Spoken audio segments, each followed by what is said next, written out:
ધનતુરિયા ગામે બેદરકાર તંત્રના કારણે ખેડૂતને ભારે નુકસાન।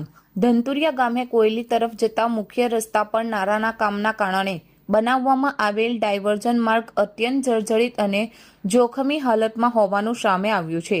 યોગ્ય મરામત, લેવલિંગ અને સુરક્ષા વ્યવસ્થા વગર ડાયવર્ઝન ખુલ્લું મૂકવામાં આવતા એક ખેડૂત ભાઈનું શેરડી ભરેલું ટ્રેન્કર પલટી ખાઈ ગયું હતું, જેમાં તેમને ભારે આર્થિક નુકસાન થયું છે।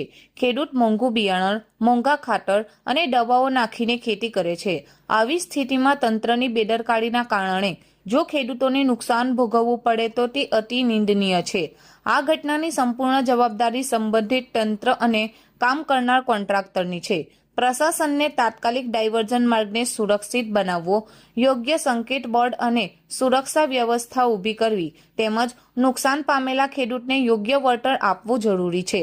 જો તાત્કાલિક યોગ્ય કાર્યવાહી નહીં કરવામાં આવે તો આગળ થનાર કોઈ પણ દુર્ઘટનાની સંપૂર્ણ જવાબદારી તંત્રની રહેશે। ખેડૂતોના હક માટે અવાજ ઉઠાવવો પડશે। હું નીતિન વસાવા, ધનતુરિયા ગામ આગેવાન। હાલ ધનતુરિયા ગામે કોયલીને જોડતા રસ્તામાં એક રોડ રસ્તાનું કામ ચાલી રહ્યું હતું। હાલ હમણાં એક ખેડૂત જયારે એનું પાક બિયારણ વાવે, એનું મોઘા ખાતરો નાખે, દવાઓ નાખે અને પછી એનો પાક તૈયાર થાય ત્યારે આ શેરડીના ટેલરો, ટ્રેક્ટરો લઈને જાય છે। ત્યારે આ ગંભીરતા નહીં લેવાના કારણે આ નાળાથી આ જગ્યાએ એક ટેન્કર પલટી મારી ગયું છે અને ખેડૂતોને અન્યાય થઈ રહેલો છે। તો આ સુશાસનની વાત કરતી સરકારો કેમ ધ્યાન નથી આપી? પ્રોપર ડાયવર્ઝન આ કોન્ટ્રાક્ટરો કરતા નથી। વારંવાર ફરિયાદ ખેડૂતોએ પણ કરી હતી, અમે પણ કરી હતી। આ તમે રસ્તો જોઈ શકો છો, બતાવો આ બાજુ આ મોટા મોટા મેટલ નાખીને રસ્તો ડાયવર્ઝન આપેલો છે।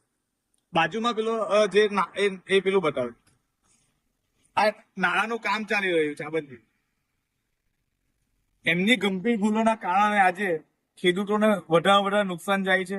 આજે અમે પીડબ્લ્યુડીમાં પણ ફરિયાદ કરવાના છે, જ્યાં કહેવાનું થાય ત્યાં થશે, પણ આ લોકોની બિલકુલ ગંભીરતા નથી। ખેડૂતોને વારંવાર નુકસાન થાય છે। એમના કોન્ટ્રાક્ટરો, એમના મળતિયાઓ ભ્રષ્ટાચાર કરીને એમના રૂપિયાઓ લઈ લે છે, પણ ખેડૂતોને જે પ્રજા માટે જે ટેક્સ ભરીને પ્રજા કમાય છે અને જે એ કરે છે એમાં આ લોકો સીધા સરકારને એનો ફાયદો થાય છે ને કોન્ટ્રાક્ટરોને ફાયદો થાય છે।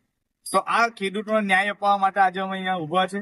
જ્યાં સુધી ન્યાય ના મળે ત્યાં સુધી અહીંયા જ રહીશ। જય હિન્દ, જય ભારત।